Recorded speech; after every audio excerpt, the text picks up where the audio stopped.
को सलाम, तेरे हकीम को सलाम। पूरी दुनिया का मुसलमान जब नमाज पढ़ने के लिए खड़ा होता है नीयत यही करता है कि वो मेरा तरफ काबा शरीफ के ऐ खाना एक काबा हमें एक छोटे से सवाल का जवाब दे दे कि पूरी दुनिया का मुसलमान जब नमाज पढ़ने के लिए खड़ा होता है नीयत यही करता है कि वो मेरा तरफ काबा शरीफ के ऐ खाना एक काबा हमें ये जवाब दे दे कि पूरी दुनिया का मुसलमान तेरी तरफ मुंह करके नमाज पढ़ता है। लेकिन क्या कोई ऐसी जात है जिसकी तरफ तू झुकता हो? तो काबा जवाब देता है कि पूरी दुनिया का मुसलमान मेरी तरफ मुंह करके नमाज पढ़ता है, लेकिन मैं अगर किसी के आगे झुकता हो तो वो आमना का लाल है, वो उम्मत का गमखार है। मेरा इमाम कहता है जिनके सजदे को मिहराब काबा झुकी उन भवों की लताकत पे लागा। जिंदाबाद जिंदाबाद। आइए उसी नबी हाशमी की बारगाह में, जिनकी बारगाह में सैयदुल मलाइका हजरत जिब्रील अमीन हाजिर होकर अर्ज करते हैं, ऐ अल्लाह के नबी सल्लल्लाहु अलैहि वसल्लम, मैंने ईस्ट वेस्ट नॉर्थ साउथ यानी जितनी दिशाएं हैं सबको देखा है। ऐ अल्लाह के नबी, मैंने कायनात के जर्रे जर्रे को देखा है। ऐ अल्लाह के नबी, मैंने आलम के चप्पे चप्पे को देखा है। हुजूर कायनात का जायजा लेने के बाद मैं इस नतीजे पर पहुंचा हूं कि आज से ज्यादा हसीन व जमील ना अल्लाह ने किसी को बनाया है और न कयामत तक खुदा किसी को बनाएगा। आपसे ज्यादा हसीन व जमील, आपसे ज्यादा खूबसूरत, आपसे ज्यादा हुस्न वाला, आपसे ज्यादा ब्यूटीफुल न कोई आया है और न कयामत तक कोई आएगा। इस हदीस की तर्जमानी जब मेरे शेख तरीक़त मुजद्दिद तीनों मिल्लत अशाह इमाम अहमद रजा फाजिल बरेलवी करते हैं तो वो कहते हैं यही बोले सिबरा वाले जमाए जहां के थाले सभी मैंने जान डाले, तेरे पाए का न पाया, तुझे एक ने एक बनाया, तुझे हम जिंदाबाद। उसी नबी हाशमी की बारगाह में दिल लगा के मोहब्बत के साथ गुरु शरीफ का नज़ाना पेश कर ले। पढ़े अल्लाहुम्मा सल्ली अला सय्यदना शफीअना नबीना करीमना मौलाना मुहम्मद बारिक व सल्लिम सलातु व सलामन अलैका या रसूलल्लाह सल्लल्लाहु तआला अलैहि वसल्लम। हज़रात मोहतरम, बड़ा खूबसूरत आज का ये प्रोग्राम है। दाई के मुबारकबाद है अंजुमन आशिकाने रसूल कमेटी के वो तमाम नौजवान जिन्होंने इस प्रोग्राम को रचाया, सजाया, बसाया।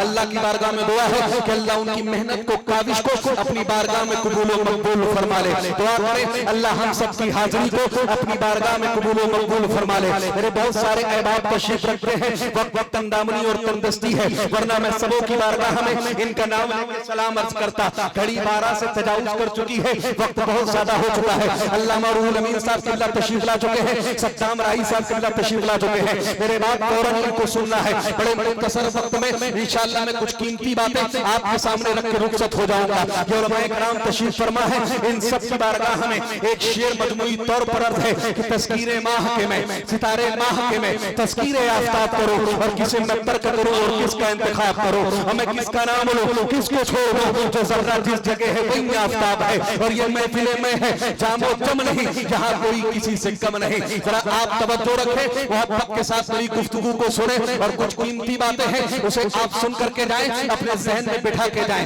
जरा गौर करें, आप तवज्जो रखें। देखिए अल्लाह तबारक व तआला के हम पे और आप पे बेशुमार एहसानात हैं। जरा गौर करें, अगर हम अल्लाह के एहसानात को गिनना चाहें हमारी और आपकी जिंदगियां खत्म हो सकती हैं, मगर हम अल्लाह के एहसानात को गिन नहीं सकते हैं। आप देखें अल्लाह रब्बुल इज्जत के 18,000 से ज्यादा मखलूकात हैं। अल्लाह रब्बुल इज्जत ने पूरी कायनात में 18,000 से ज्यादा मखलूकात को पैदा किया है। अल्लाह रब्बुल इज्जत इन कायनात को और इन मखलूकात को वजूद में लाने वाली जात का नाम है। लेकिन जरा आप गौर करें, कमेटी के लोगों से भी मेरी गुजारिश है, जिस तरह आपने शोरा को मोहब्बत के साथ सुना है और आप इसी तरह मैं आपसे गुजारिश करता हूं कि आप किताबात को संजीदगी के साथ मोहब्बत से सुन लें। जरा आप तवज्जो रखें, इसलिए कि नात खानी भी जरूरी है लेकिन किताब भी जरूरी है। इसलिए कि आप पूरी रात अगर आपने नातो मंतबत सुनी और तकरीर आपने एक भी नहीं सुनी तो जो पैगाम आप लेने के लिए आए हैं वो पैगाम आप लेके नहीं जाएंगे। जब तकरीर जलसे की रूह हुआ करती है, जरा आप तवज्जो रखें। शोरा को भी आपने मोहब्बत से सुना है और खुतबा को भी आपको मोहब्बत से सुनना है। थोड़ा गौर करें आप, देखिए अगर हम अल्लाह के एहसानात को गिने हमारी और आपकी जिंदगियां खत्म हो सकती है, मगर हम अल्लाह के एहसानात को नहीं गिन सकते हैं। देखिए आप अल्लाह के एहसानात को, अल्लाह की 18,000 मखलूकात हैं, लेकिन इन सारी मखलूकात में से जब अल्लाह तबारक व तआला ने हमें और आपको पैदा किया तो उसकी सबसे अफजल मशरूक है, जो सबसे अशरफ मखलूक है, इंसान बना के पैदा किया। जरा आप गौर करें, अगर अगर अल्लाह चाहता तो हमें और आपको सितारा बना के आसमान में नस्ब कर देता। जरा बताएं आप क्या कर लेते? अगर अल्लाह चाहता तो आपको जानवर बना के दुनिया में पैदा कर देता, आप क्या कर लेते? अगर अल्लाह चाहता तो आपको चौपाया बना के जमीन में पैदा फरमा देता, आप क्या कर लेते? लेकिन ये अल्लाह का एहसान देखे आप कि अल्लाह रब्बुल इज्जत को जो मखलूक सबसे पसंद है, जो मखलूक सबसे अजीज है, जब अल्लाह तबारक व तआला ने हमें और आपको दुनिया में भेजा तो इंसान बना के। जरा देखें आप, इंसान अल्लाह ने हमें और आपको बनाया है। जहां मैं आपको पहुंचाना चाहता हूं इंशाअल्लाह अनकरीब आप पहुंचेंगे, लेकिन तवज्जो मेरी तरफ रखें। इतने कमेटी के नौजवान थे, मुझे लग रहा है सब शोरा को सुनने के लिए बैठे, अभी सब के सब गायब हो गए हैं। अगर हैं तो सामने आके गुफ्तगू को सुन लें। तवज्जो रखें आप तवज्जो रखें, इधर आके आप गुफ्तगू को सुने। देखें आप, अल्लाह रब्बुल इज्जत ने हमें इंसान बना के भेजा। अगर आपको ये बात समझ में नहीं आई हो कि अल्लाह का कितना बड़ा फजल है कि अल्लाह ने हमें और आपको इंसान बना के पैदा किया, 1 मिनट का वक्त आप निकाले, मैं आपको समझा देता हूँ कि अल्लाह का कितना फजल है कि अल्लाह ने हमें इंसान बना के पैदा किया। देखिए अल्लाह के बहुत बड़े वली हैं जिनको दुनिया हजरत बायजीद बुस्तामी के नाम से जानती है। इनके बारे में मुर्रखीन फरमाते हैं ये जब अपनी गली से निकलते थे, इनकी गली में कुत्ता रहता था। जब हजरत बायजीद निकलते ये कुत्ता हजरत बायजीद को देख के भौंकता। जरा आप तवज्जो रखें, बड़ी कीमती बात है। जब भी ये कुत्ता हजरत बायजीद को देख करके भौंकता, हजरत बायजीद उसको देख करके रोने लगते। कई मरतबे ऐसा हुआ, एक मरतबे आपके मुरीदीन ने, आपके मानने वालों ने, आपके चाहने वालों ने आपसे पूछा कि आप अल्लाह के इतने बड़े वली हैं, लेकिन ये जो कुत्ता आपको देख करके भौंकता है तो आप रोने क्यों लगते हैं? क्या आपको इस कुत्ते से खौफ आता है? क्या आपको इस कुत्ते से डर लगता है? आप रोते क्यों हैं? तो हज़रत बायजीद कहते लोगों, मैं इस कुत्ते से डरता नहीं हूँ, मैं इस कुत्ते से खौफ नहीं आता कहता हूँ। सुनो, रोने की वजह यह है कि जब ये कुत्ता भौंकता है तो ये भौंकता नहीं है कि अपनी जबान में मुझसे ये कहता है, और अल्लाह ने मुझे इसकी जबान को समझने की इस्तिताअत दी है, कैपेसिटी दी है, क्षमता दी है, मैं इसकी जबान को समझता हूँ। ये कुत्ता मुझसे कहता है बायजीद मुझे एक सवाल का जवाब दे दे कि तेरी ऐसी कौन सी नेकी थी कि जिस नेकी की बुनियाद पर अल्लाह ने तुझे इंसान बना के पैदा कर दिया, और मेरा ऐसा कौन सा गुनाह था कि अल्लाह ने मुझे कुत्ता बना के। अल्लाह हज़रत बायजीद कहते लोगों, फिर ये कुत्ता मुझे जवाब भी देता है कि बायजीद इसमें तेरी इबादतों का कोई अमल दखल नहीं है, इसलिए कि इबादतें तूने पैदा होने के बाद की है, दुआएं तूने पैदा होने की बात की है, न इसमें किसी दुआ का असर है, न इसमें इबादत का असर है। ये अल्लाह का फजल है कि अल्लाह ने तुझे इंसान बना के पैदा कर दिया। हज़रत बायजीद कहते लोगों, वो कुत्ता मुझसे कहता है बायजीद अगर तू अपने सर को सजदे में रख दे और पूरी जिंदगी क़यामत तक अल्लाह रब्बुल इज्जत की बारगाह में सजदा करता रहे तो तू अल्लाह के इस एक एहसान का बदला भी अदा नहीं कर सकता है कि अल्लाह ने तुझे दुनिया में इंसान। देखें, समझ में आई बात? अल्लाह ने इंसान बना के पैदा किया, और सिर्फ इंसान नहीं, करम बलाए करम ये है कि अल्लाह ने हमें और आपको मुसलमान बना के पैदा किया, और उस पर भी करम ये है कि हुजूर की उम्मत में पैदा कर दिया है। जिस नबी की उम्मत में पैदा होने के लिए आला हज़रत फरमाते हैं 12 या 14 जलीलुल कद्र अंबिया और रसूल ने अल्लाह से ये दुआ मांगी थी। मूसा अलैहिस्सलाम जैसे नबी और रसूल ने अल्लाह से ये दुआ की थी कि अल्लाह रब्बुल इज्जत मुझे मूसा ना बना करके, मुझे नबी ना बना करके अपने महबूब की उम्मत में पैदा। किस अजीम नबी की उम्मत में अल्लाह ने हमको पैदा कर दिया है। लेकिन जरा गौर कर लें आप, इतने नौजवान यहाँ बैठे हैं, आज किसी को खड़ा करके अगर पूछ लिया जाए कि बताओ हुजूर मक्के में पैदा हुए हैं या मदीने में पैदा हुए हैं, तो खामोशी का इजहार करेंगे। जरा आप बताएं, अगर नौजवानों से पूछ लिया जाए बताओ हुजूर अलैहिस्सलाम ने कितने निकाह फरमाए हैं, बताओ अल्लाह के नबी सल्लल्लाहु अलैहि वसल्लम ने कितने दिन मक्के में, कितने दिन मदीने में, और हुजूर ने कितनी उम्र में ऐलान नबूवत किया है, कुछ नहीं मालूम है। लेकिन इन नौजवानों को खड़ा करके अगर पूछ लिया जाए कि आईपीएल में कौन सी टीम चैंपियन बनी है तो वो गिनाते हुए नजर आएंगे। उनसे पूछ लिया जाए कि आईपीएल में सबसे ज्यादा रन किस खिलाड़ी ने बनाए हैं, सबसे ज्यादा महंगा कौन खिलाड़ी बिका है, सब वो गिनाते हुए नजर आएंगे।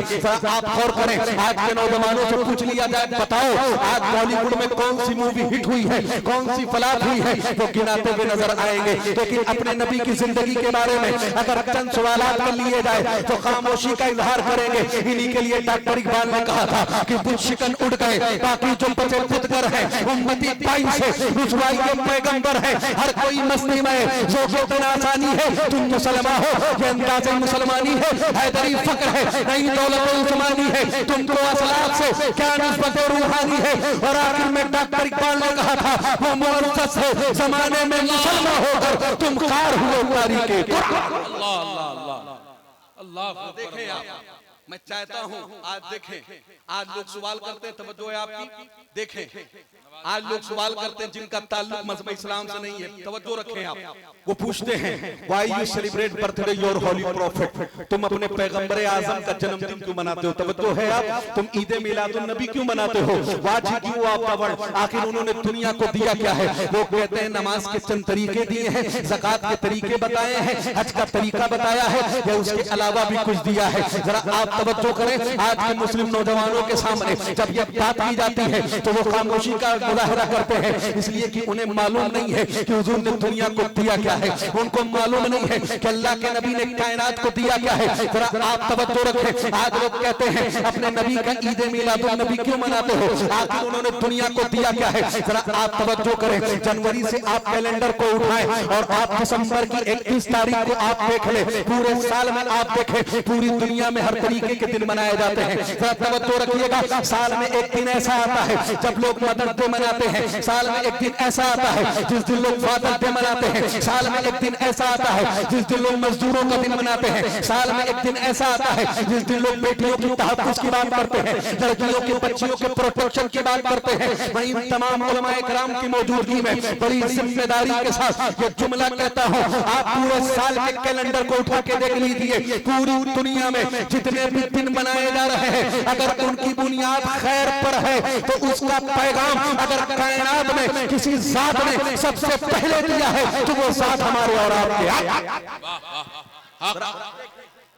आज एक दिन आता है जिस दिन लोग कहते हैं मजदूरों को उनका हक मिलना चाहिए, एक दिन आता है जिस दिन लोग मजदूरों के हक की बात करते हैं, लेकिन आप देखें मजदूरों के हक की बात कायनात में अगर किसी ज़ात ने की है तो वो ज़ात हमारे और आपके आका की है। आज ये कहा जाता है कि मजदूरों को उनको हक मिलना चाहिए, लेकिन अल्लाह के नबी ने इसी बात को 1450 साल पहले फरमाया था। हुजूर ने फरमाया था लोगों मजदूर का पसीना सूखने से पहले पहले तुम उसकी मजदूरी अदा। देखें आप, आज एक जुमला आम तौर से आपको लिखा हुआ मिलता है, आज आप दीवारों पे देख लें, किसी गाड़ी ट्रक किसी के पीछे देख लें, एक जुमला लिखा हुआ मिलता है बेटी पढ़ाओ बेटी। आज आप देखें पूरी दुनिया में इस बात पर बड़ा जोर दिया जा रहा है कि बेटियों को बचाना चाहिए, बेटियों की हिफाजत होनी चाहिए, बेटियों को प्रोटेक्शन मिलना चाहिए, लेकिन आप गौर करें आज ये कहा जा रहा है बेटियों को पढ़ाया जाए, बेटियों को बचाया जाए, लेकिन अल्लाह के नबी ने उस दौर में जिस दौर में लड़कियों को जिंदा जमीन में तरगोर किया जा रहा था उस वक्त अल्लाह के नबी ने फरमाया था लोगों जिसे अल्लाह रब्बुल इज्जत एक बेटी अता कर दे वो उसे पाल पोस करके उसके घर का बना दे। हुजूर ने कहा था लोगों मैं जमानत देता हूं कि वो जन्नत में मेरे साथ। जरा देखें आप, आज एक दिन आता है जिस दिन लोग कहते हैं और लोग अपनी वालिदा के साथ सेल्फियों को खींच करके स्टेटस पे अपलोड करते हैं और लोग कहते हैं हैप्पी मदर्स डे, है कि नहीं है? जिनकी माओं को लोगों ने कभी नहीं देखा है, जो जिंदगी में पर्दे में रहती हैं, लोग ऐसा दिन आता है उस दिन माओं को बेपर्दा करते हुए नजर आते हैं। लेकिन आप देखें एक दिन आज दुनिया ने मुकर्रर कर लिया है कि माँ को याद करना चाहिए, बाप को याद करना चाहिए, लेकिन हुजूर ने फरमाया था अगर तुमसे तुम्हारे माँ बाप राजी हैं तो तुमसे तुम्हारा रब राजी है, अगर तुम्हारे माँ बाप नाराज हैं तो तुमसे तुम्हारा रब। देखें आप, लेकिन अफसोस इस बात का है कि आज हम पढ़ते नहीं हैं, हम गौर नहीं करते हैं। आज जलसे में आए लेकिन गौर से सुना नहीं, जलसे में बैठे संजीदगी से दिल को और अपने कानों को खोल करके सुना नहीं। जरा गौर करें आप, फिर जब लोग सवालात करते हैं तो लोग खामोश होते हुए नजर आते हैं। जरा गौर करें आप, देखें आज हमें हुजूर की सीरत को पढ़ने का वक्त नहीं है, हुजूर की जिंदगी को पढ़ने का वक्त नहीं है। मैं एक शख्स का तस्करा आपके सामने करता हूँ, उसके बाद मैं अपनी गुफ्तगू को समेटता हूँ। जरा गौर कर लें आप, आज हम हुजूर की जिंदगी को नहीं पढ़ते हैं, लेकिन जरा आप देखें एक शख्स है अमेरिका की सरजमीन से उसका ताल्लुक है जिसको दुनिया डॉक्टर एच माइकल हार्ट के नाम से जानती है। आपको मालूम है ये डॉक्टर एच माइकल हार्ट है कौन? सबके पास आज एंड्रॉइड मोबाइल है और मोबाइल में गूगल है, आप जाके सर्च कर लीजिए डॉक्टर एच माइकल हार्ट के बारे में, आपको मालूम होगा ये डॉक्टर एच माइकल हार्ट है कौन। जरा आप सुन लो, डॉक्टर एच माइकल हार्ट का ताल्लुक है अमेरिका की सरजमीन से। वो अपने वक्त का बहुत बड़ा साइंसदां है, अपने वक्त का बहुत बड़ा लायर है, अपने वक्त का बहुत बड़ा प्रोफेसर है। उसका ताल्लुक मजहब इस्लाम से नहीं है, वो क्रिश्चियन है, लेकिन उसने एक किताब लिखी है जिस किताब का नाम है द 100। आप जाके गूगल पे सर्च करें, आप लिखें THEHUNDRED, आप लिखें, आपके सामने एक किताब आएगी। जब आप उस किताब को पढ़ेंगे तो आपका दिल बाग बाग हो जाएगा। लेकिन उससे पहले आप सुने कि डॉक्टर एच माइकल हार्ट ने उस किताब में लिखा क्या है और उस किताब को लिखा क्या, उस किताब को डॉक्टर एच माइकल हार्ट ने लिखा क्यों है और उस किताब में लिखा क्या है। अगर आपके दिल में दिल है, पत्थर नहीं है, तो आपको मेरी गुफ्तगू इख्तिताम को पहुंचेगी और जब मैं इस बात के इख्तिताम को पहुंचूंगा तो इंशाअल्लाह आप अचल उठेंगे। कमेटी के लोगों से भी मेरी गुजारिश है जरा तवज्जो के साथ आप इस बात को सुन लें और इंशाअल्लाह आप सुनेंगे आपका सीना फख्र से चौड़ा हो जाएगा। देखिए डॉक्टर एच माइकल हार्ट ने जब से कायनात कायम हुई है, जब से इंसानों का वजूद हुआ है, अब तक पूरी दुनिया में जितने अजीम लोग आए हैं, जितने ग्रेट लोग आए हैं, जिनकी फैन फॉलोइंग पूरी दुनिया में है, ऐसे 100 लोगों को डॉक्टर एच माइकल हार्ट ने छांट करके उनका तस्करा इस किताब में किया है। लेकिन डॉक्टर एच माइकल हार्ट जब इस किताब को लिखने वाले थे, पूरी दुनिया के सामने ये सवाल था कि आखिर डॉक्टर एच माइकल हार्ट इस किताब में 1 नंबर पे किसको रखेंगे, 2 नंबर पे किसको रखेंगे, 3 नंबर पे किसको रखेंगे, पहले किसका तस्करा करेंगे, बाद में किसका तस्करा करेंगे। डॉक्टर एच माइकल हार्ट ने जब इस किताब को लिखा है, बाद लोगों का ख्याल ये था कि डॉक्टर एच माइकल हार्ट ये मजहबन ईसाई है तो ईसा अलैहिस्सलाम को 1 नंबर पे रखेंगे। बाद लोगों का ख्याल ये था कि वो तालीमी एतबार से साइंसदां है, वो न्यूटन को 1 नंबर पे रखेंगे, आइंस्टाइन को 1 नंबर पे रखेंगे। लेकिन जब ये किताब सबसे मंजरे आम पर आई है और दुनिया ने जब इस किताब के पहले सफे को खोला है, पहले पेज को खोला है, तो पहले सफे पर न न्यूटन का नाम है, न आइंस्टाइन का नाम है, न मूसा अलैहिस्सलाम का नाम है, न ईसा अलैहिस्सलाम का नाम है। डॉक्टर एच माइकल हार्ट ने इसके पहले सफे पर डॉक्टर एच माइकल हार्ट लिखता है, Muhammad he was only one man in human history, he was supremely successful on both level religious and secular. Doctor H Michael Hart ने लिखा, लोगों पूरी दुनिया में अगर इंसानों में सबसे ज्यादा कामयाब तरीन जात कोई हुई है मजहबी एतबार से और समाजी एतबार से तो वो मुसलमानों के रहनुमा मोहम्मद रसूलुल्लाह। जिंदाबाद, सुभान अल्लाह, माशाअल्लाह, जाके सर्च कर ले। डॉक्टर एच माइकल हार्ट से पूछा गया तुमने इस्लाम के पैगंबर को ही 1 नंबर पे क्यों रखा, तो उसने कहा तुम मुझे वाज़ेह दलील दो मुझे सबूत दो, मुझे प्रमाण, मैं अपनी रिसर्च को वापस लेने के लिए तैयार हूँ। उसने कहा मैं अपनी बात से रुजू करने के लिए तैयार हूँ, अपनी बात को पलटने के लिए तैयार हूँ। आज भी उसका चैलेंज मौजूद है, कई साल हो गए हैं, आज भी डॉक्टर एच माइकल हार्ट मौजूद है, उसका चैलेंज मौजूद है। लेकिन दुनिया चाह के भी किसी को हमारे आका से ज्यादा अजीम और ग्रेट पेश नहीं कर सकी है और दुनिया पेश भी कैसे कर सकती है कि जिसकी अजमत को मेरा रब बढ़ाता हो और रब फरमाता हो, का जिक्र महबूब हमने आपके जिक्र को बुलंद कर दिया है। इसी को मेरे इमाम कहते हैं, सारे ऊंचों में ऊंचा समझिए जिसे है ऊंचे से ऊंचा।